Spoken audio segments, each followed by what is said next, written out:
Hola, ¿cómo están? ¿Qué tal? Mi nombre es Brian Mariño, soy nutricionista clínico y hoy vamos a tener nuestro octavo conversatorio.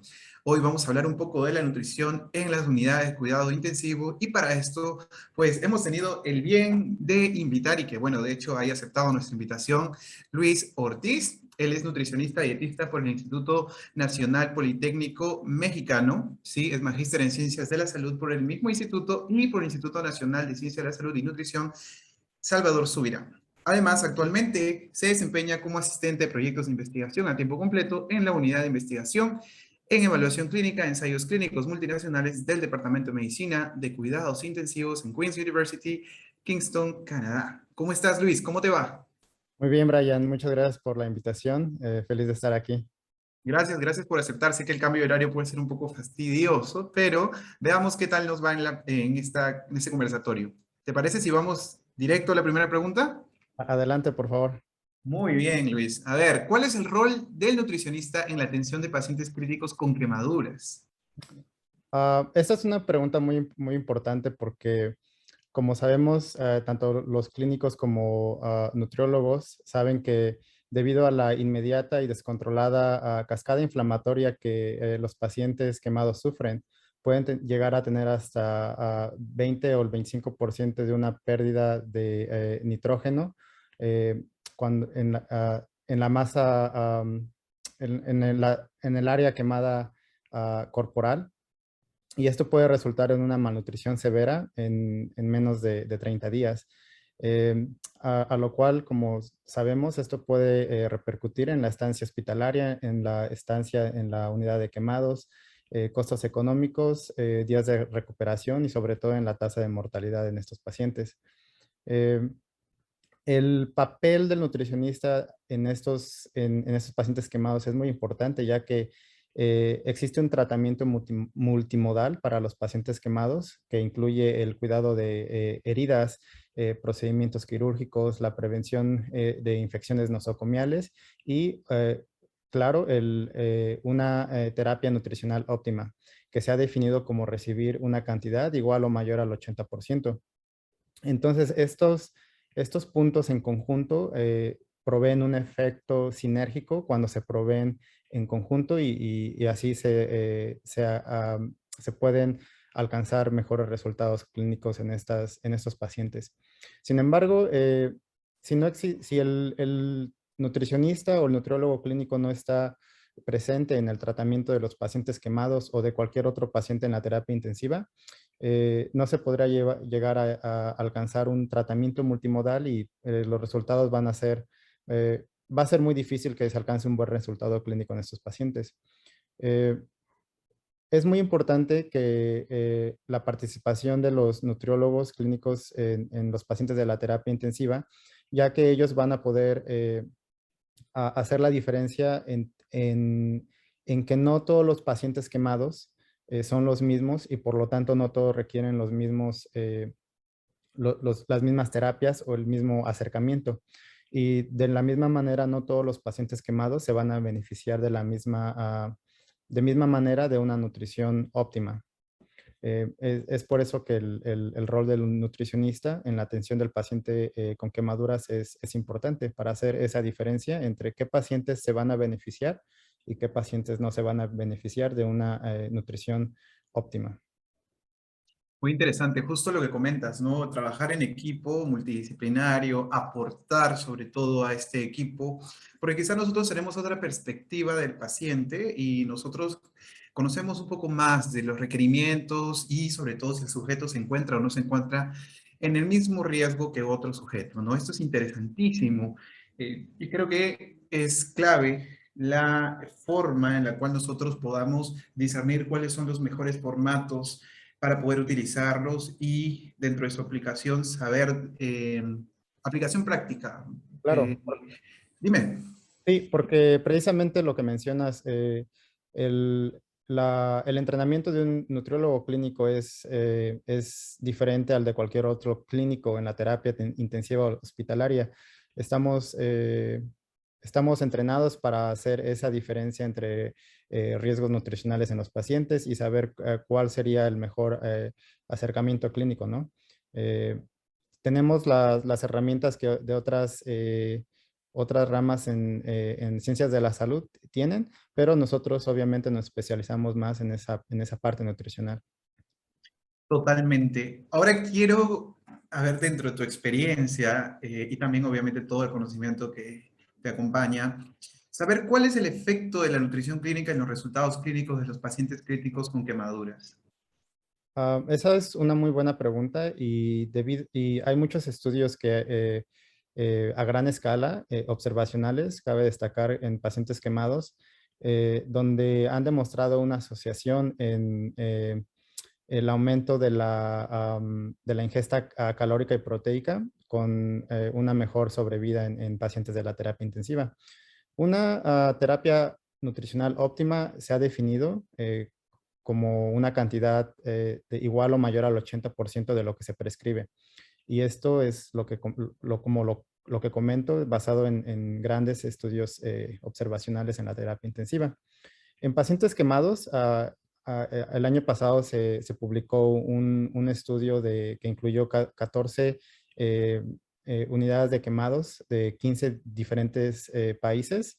Y en este estudio se demostró que los pacientes quemados en promedio reciben el 65% de su aporte, de su prescripción nutricional, lo cual es considerado como subóptimo. Y esta nutrición subóptima está asociada con peores resultados clínicos y por lo tanto es imperativo que el nutriólogo clínico eh, pueda encontrar una herramienta que sea útil para evaluar el riesgo nutricional en pacientes quemados y identificar así aquellos pacientes que se van a beneficiar que se van a beneficiar más de una nutrición óptima. Eh, y en estos pacientes, pues, hacer mayores esfuerzos para que ellos puedan recibir lo que se les prescribe. Eh, También quiero hablar sobre esta parte que menciono sobre encontrar una herramienta que puedan ayudar a los clínicos a identificar esos pacientes en alto riesgo. Comúnmente nosotros utilizamos una evaluación global subjetiva o una herramienta de cribado del riesgo nutricional 2002 o otros cuestionarios o incluso otros métodos como el análisis de bioimpedancia eléctrica o la dinamometría de mano, ¿no? Sin embargo, estos métodos para evaluar el riesgo nutricional o el estado nutricional de los pacientes quemados no han sido validados en este tipo de pacientes y pues, por lo tanto pues podría existir ahí un error al momento de utilizar estas herramientas en estos pacientes. Nosotros validamos el Nutric Score o la versión modificada en pacientes quemados este año y hemos publicado los resultados que incluyen datos de 56 unidades de quemados en 15 países diferentes. Y los resultados que nos mostró esta herramienta es que utilizando el Nutric, el modificado, podemos identificar esos pacientes que se benefician más de una nutrición óptima eh, y en los cuales debemos de hacer un mayor esfuerzo.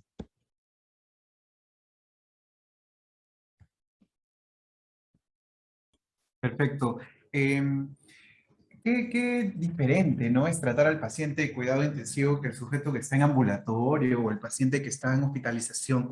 Yo creo que esto también cabe resaltar de que por eso es que orientamos el proceso de atención nutricional de acuerdo a las características del sujeto, evitando tomar mucha atención en el profesional o tomar mucha atención en el proceso mismo, sino orientado directamente al sujeto, al paciente y a la condición y sus características. Justo Correcto. Sí. mencionabas, dime. No, adelante. No, sí, justo mencionabas la utilización de estas técnicas antropométricas, de bioimpedancia, etcétera. Y qué bueno que ustedes hayan validado el Nutric Score modificado, porque eso ya nos implica una herramienta mayor para poder trabajarlo en esta subpoblación. ¿Qué tal, por ejemplo, en el término de la utilización de ultrasonografía muscular? ¿Por ahí hay alguna información o quizá conocimiento práctico? En cuanto a la ultrasonografía muscular, no estoy muy relacionado a ese tema, pero sé que hay muchas publicaciones en pacientes de la terapia intensiva. Sin embargo, no sé cuál sería la utilidad. Yo creo que la utilidad en los pacientes quemados sería fantástica. Sin embargo, debido a las condiciones de quemadura, no sé qué tan práctico sea en estos pacientes. Eh, pero sin duda es una herramienta en la cual se podría utilizar en esos pacientes. El primer paso sería validarla y encontrar la mejor manera de realizarla en estos pacientes, ¿no? Porque la quemadura es una limitante para esta ultrasonografía. Hay un estudio australiano que incluyó unidades de quemados en Australia y otras en Estados Unidos, y esa es la limitación de ese estudio, pero nos da una idea de cuáles son las prácticas en la terapia nutricional en los pacientes quemados.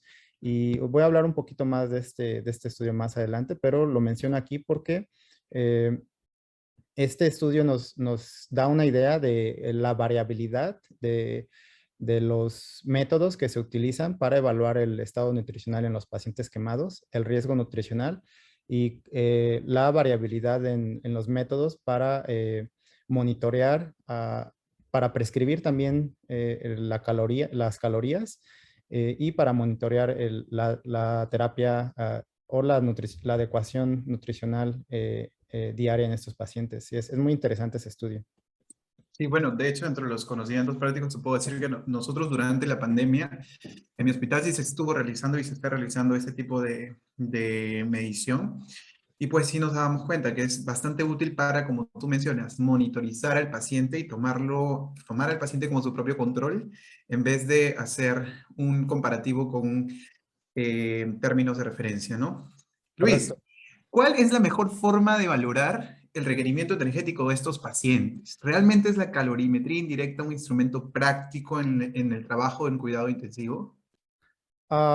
Desde mi punto de vista, la calorimetría indirecta es la manera predilecta de calcular el aporte de calorías en estos pacientes. Sin embargo, eh,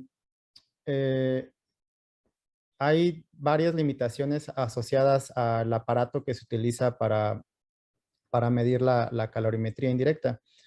Eh, los resultados van a ser, no van a servir si los pacientes no están quietos por un tiempo aproximado de 30 minutos, por ejemplo, o si los pacientes reciben más del 50% de sus requerimientos de oxígenos por el ventilador, o si tienen alguna fuga de gas de la tráquea o de los tubos que tienen insertados. Y pues esos tipos de errores o de cosas que encontramos comúnmente en estos pacientes, pues van a afectar los resultados de la calorimetría indirecta. Entonces, lo que se recomienda o lo que comúnmente se hace es que a la par de usar la calorimetría indirecta, pues se confirmen los resultados usando una o varias fórmulas matemáticas para así contrarrestar esa variabilidad o esos errores que podamos encontrar. Y precisamente es lo que comentaba anteriormente, en tu pregunta anterior, que este estudio australiano encontró que muchas de las terapias intensivas usan la calorimetría indirecta al 100%, pero sin embargo siempre confirman esos valores con una fórmula matemática. Eh, en cuanto a las fórmulas matemáticas, pues existió una gran variabilidad en las ecuaciones usadas en cada sitio para monitorear estas prescripción de calorías. Y como mencioné, pues también existió una gran variabilidad en los métodos para monitorear el estado nutricional, que incluyó la albúmina, el peso, prealbúmina, la proteína reactiva C, el balance de nitrógeno de las 24 horas, etcétera, ¿no? Algo muy importante a destacar es que en este estudio ellos identificaron que la calorimetría indirecta se usó principalmente en esos pacientes que tenían un área corporal total quemada igual o mayor al 40% y se utilizó únicamente en las etapas tempranas posteriores a la quemadura, digamos en la primera semana. Y posteriormente, una vez que el paciente comenzó a tolerar la vía oral, pues el uso de la calorimetría indirecta dejó de ser útil. Em, y creo que en esta pregunta me gustaría modificarla un poco, o mi respuesta a esta pregunta. Y creo que el método, hay muchos métodos que son muy útiles en estos pacientes para calcular el requerimiento calórico o proteico, pero sin embargo, desde mi punto de vista, creo que lo mejor es que el clínico, el nutriólogo clínico, se enfoque más a proveer lo que se prescribió, a que el paciente reciba lo que se le prescribió, que muchas veces ese es el problema principal por el cual el paciente está en riesgo nutricional. Y esto no es culpa del nutriólogo o culpa del médico, hay muchas barreras que se han documentado que son las que nos impiden proveer una cantidad óptima a los pacientes, que como tú lo sabes, los pacientes ya sea quemados o en la terapia intensiva, pues tienen muchos procedimientos al lado de la cama, tienen que ir a otros estudios que son afuera de la terapia intensiva, o tienen otros procedimientos, ya sea el baño o algo simple que se les cambian algo que le están cambiando en el cuidado diario por el personal de enfermería, y pues se tiende a pausar la infusión de la nutrición enteral o parenteral cuando no es necesario, ¿no? Entonces, yo creo que eso sería lo más importante, enfocarse más a que el paciente reciba que reciba lo que se le prescribió. Sí, de hecho, realmente concuerdo contigo al 100%. Quizás nosotros en términos teóricos estamos muy capacitados y muy preparados, pero cuando trabajamos en el día a día en una unidad de cuidados intensivos, nos damos cuenta que probablemente las metas nutricionales que tú te hayas trazado no vayan a volverse realidad, ¿no? Y Correcto. para eso creo que la responsabilidad del nutricionista clínico no es solamente coadyuvar a la prescripción de la nutrición enteral o parenteral, sino hacer un seguimiento diario, ¿no? De cuánto es lo que el paciente consume o no. Y aparte, no sé si concuerdas conmigo, pero también parte de la responsabilidad del nutricionista clínico es la socialización, sensibilización y educación de los profesionales de salud frente a la intervención nutricional. Como tú mencionas, existen procedimientos que realmente no requieren la suspensión de la nutrición enteral. Un paciente que, por ejemplo, está en cuidado intensivo, recibe terapia de reemplazo renal, no tiene por qué suspendérsele la nutrición enteral. O, por ejemplo, si el paciente, no sé, tiene algún cambio, digamos, que sabemos que no se va a asociar con su respuesta a la patología, disculpen, a la nutrición, pues no habría razón de ser por qué modificarla. Existe mucho mito y nos olvidamos que nosotros como clínicos tenemos que basarnos en evidencia y en situaciones objetivas, no subjetivas. Dime, Luis. Correcto, sí, concuerdo al 100% contigo. Hay procedimientos quirúrgicos donde, no sé, tienen que hacer, en el caso de los quemados, cambios de los cambios de las, o cuidado, limpieza de las heridas, ¿no? Ujú. Otro procedimiento que no está relacionado en sí con el tracto digestivo, y pues la terapia enteral es pausada, ¿no? Cuando pues no debería de ser, o hay muchas publicaciones donde se ha probado que pacientes incluso que van al quirófano eh, y están recibiendo terapia nutricional, no es necesario que se les pause, ¿no? Pero esto es como tú lo mencionas, hay muchos mitos que debemos de sobrepasar para que los pacientes tengan un mejor cuidado. Y ojo, también no solamente es cuidar que los pacientes no estén subalimentados, también debemos de cuidar que los pacientes no estén sobrealimentados, porque una sobrealimentación, ya sea de calorías o de proteínas, puede impedir que haya una mejor recuperación en estos y en otros tipos de pacientes. Más bien, ahí quería también comentarte que, por ejemplo, prácticas como el retiro del acceso de alimentación en la posextubación inmediata, ¿no? A veces se cree, no se toma en cuenta de que el paciente, sobre todo imagínate el obeso con quemaduras, ¿no? Que probablemente no va a consumir el 100% de bueno, de sus términos nutricionales en, digamos, las primeras 24 o 48 horas después de haber sido extubado, ¿no? Y quizás todavía Existen médicos, enfermeras, enfermeros y personal de salud que piensa que debe retirarle la sonda de alimentación a la vez que se retira el tubo de ventilación. Entonces, de hecho, esto es importantísimo porque yo siempre les explico al equipo con el que trabajo que tenemos que hacerlo de manera de menos a más, ¿no? Y de manera más segura posible. Ya Correcto. cuando iniciamos la alimentación por vía oral, llamamos al terapista de lenguaje, nos ayuda y nos apoya mucho en la rehabilitación, pero bueno, yo sé Sí. que existe un montón de información de la que podemos hablar, Luis. Sin embargo, quería preguntarte, ¿qué opinas del artículo de Shane y Lee sobre the effect of higher versus lower protein delivery in critically ill patients? A systematic review and a meta-analysis of randomized controlled trials. ¿Cómo lo manejarías? Claro, revisión sistemática y metaanálisis de ensayos clínicos aleatorizados en pacientes de la terapia intensiva es un artículo muy interesante porque solamente incluyó, como lo mencionamos en el título, ensayos clínicos aleatorizados. Sin embargo, no incluyó ninguno de estos estudios incluye pacientes quemados o un grupo de pacientes especializado. Es una mezcla. El tamaño, el tipo de muestra es mixto, por así decirlo. Eh, y entonces hay varias limitaciones, ¿no?, que podemos subtraer de este tipo de metodología en el estudio. Mi interpretación es que la evidencia que que tenemos disponible en este momento, no es suficiente para que los clínicos, nutriólogos clínicos puedan con certeza hacer una prescripción en la cantidad de proteína, ya sea baja o alta, porque estamos en un estado de equiposidad clínica en términos de dosaje de proteína en la terapia intensiva.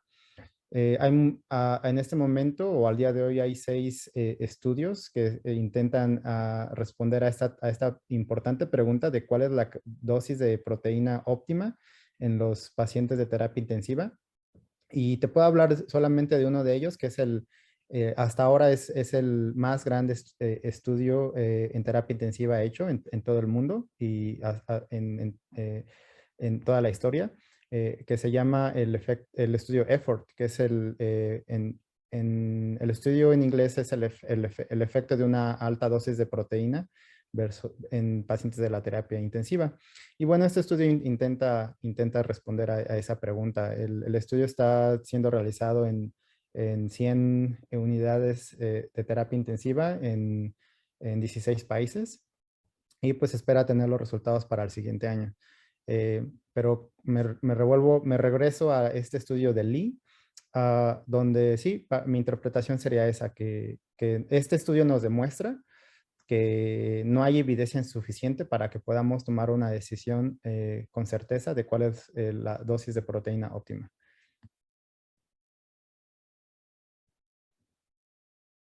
Muy bien, muy bien. Sí, de hecho llamó mucho la atención, generó mucho drama hace unos meses. De hecho, conversando con el autor, también me comentaba que hubieron algunos bemoles en su metodología y en el momento de hacer el gathering de la información, ¿no? Sí, esta revisión sistemática y metaanálisis vienen de ah, ¿cómo lo podré decir? Una librería que nosotros tenemos, que incluye no solamente ese tema de pacientes de dosis de proteína alta o baja, sino incluyen 51 temas y ustedes los invito a que revisen nuestra página que se llama www.criticalcarenutrition.com. Y ahí tenemos un repositorio de revisiones sistemáticas, de donde esta revisión sistemática de Lee fue una de las que se eligieron para ser publicadas en un journal. Ah, pero esa es, menciono esto porque este artículo por Lee eh, incluyó varios estudios que son de varios países y al ser de varios países, no todos los países tienen o todos los investigadores tienen la misma metodología o la misma manera de reportar la metodología. Muchos estudios publicados pues estuvieron en otros lenguajes, muchos estudios reportaron medias, otros no reportaron la media, otros reportaron el promedio, etcétera, ¿no? Entonces esto para Lee fue muy difícil hacer un resumen de todas estas estadísticas porque pues unos estuvieron reportando manzanas, otros peras y otros naranja, ¿no? Entonces, fue muy difícil, pero aplaudimos el enorme esfuerzo que Lee hizo para hacer esto posible y publicarlo. Sí, es muy interesante este artículo. De hecho, es como tú lo mencionas, esa ensalada de frutas Sí, ha sido bastante interesante porque sí se ha venido discutiendo en el tiempo. Solamente ya para terminar esta conversación, ¿qué recomendaciones podrías brindarle al colectivo de nutricionistas sobre su responsabilidad para con estos pacientes? claro.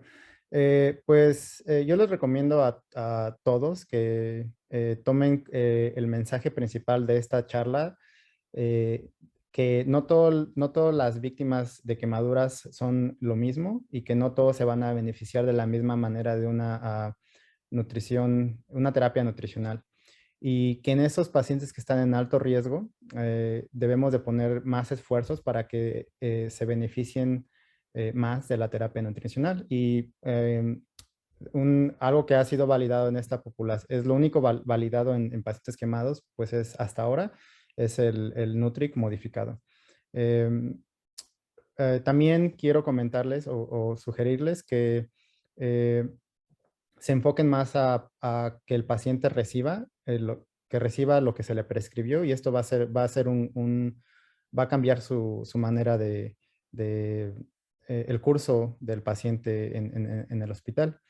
Eh, También, bueno, quiero hacer la recomendación de que los nutriólogos clínicos pues evalúen la adecuación nutricional en sus pacientes diariamente, pero sobre todo en los primeros 2, 4 días de ser admitidos a la terapia. Y si los pacientes están recibiendo una cantidad igual o menor al 80% de proteína o calorías prescritas, pues se les haga la valoración con el Nutric Score y pues así en estos pacientes darles esfuerzos extra para que estos pacientes puedan tener un mejor un mejor estado nutricional y así poder tener mejores resultados clínicos. Y pues quiero concluir con que estos esfuerzos extras pues pueden incluir el uso de fórmulas enterales con gran densidad energética y proteica y el uso de suplementos proteicos modulares en etapas tempranas. No esperar hasta que ustedes vean a que el paciente no está recibiendo lo que se le prescribió, sino empezar desde el inicio, ¿no? Y pues intentar también, cuando sea clínicamente posible, el uso de alimentación al intestino delgado o una suplementación con nutrición parenteral.